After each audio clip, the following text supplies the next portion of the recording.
Assalamualaikum Ripas. Waalaikumsalam Uzris.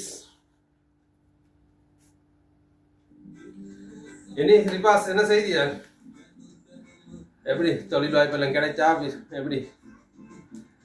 கத்தாராக மோசம் இப்போ நான் இப்போ 10 வருஷத்துக்கு முதல் வந்த கத்தாருக்கு இன்னும் இனி அதே நிலைமையில தான் நான் நிற்கிறேன். இன்னும் ஒன்றுமினி சரி வருதும் இல்லை, அதே நிலைமை சம்பளம் கூடுதும் இல்லை, ஒன்றும் ஆகுது இல்லை. நீ அதே நிலைமையில தான் நான் நிற்கிறேன். ஓ முரிஸ் என்ன செய்த? மோசம் தானே ஜொப்பல் எல்லாம் வந்தது. இன்னும் கொஞ்ச நாள் ஒரு 2 வருஷம் சரி இருந்து போட்டு போகிறதுக்கு தனி யோசிச்சு கொண்டு நிற்கிறேன்.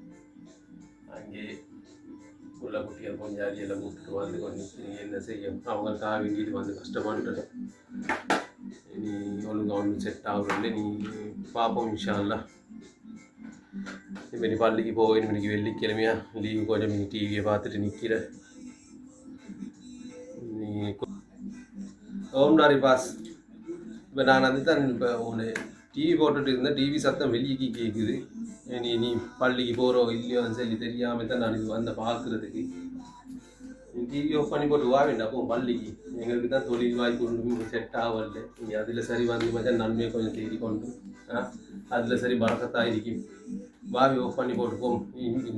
இமாம் பள்ளி இது மிம்பருக்கு ஏறுறதுக்கு போது வாவி போட்டுட்டு வா. ஒன்றா முரீஸ் மாற டென்ஷன் மச்சான். தொழில் இல்லாத பிரச்சனையாங்களே, சம்பளம் உயர்வு இல்லாத பிரச்சனையாங்களே, எல்லா பிரச்சனையும் தலையில் வச்சு இது தான் இந்த டிவியை பார்த்துட்டு நிற்கிற கொஞ்சம் ரிலாக்ஸ் ஆகுறதுக்கு. சரி மச்சான், நீ சொல்கிறது சரி தான். நீங்கள் பள்ளிக்கு நேரப்பட போவேன்னு நாங்கள் சரி. அப்போ நாங்கள் போவோம். அப்போ இன்ஷா அல்லாஹ் பார்ப்போம்.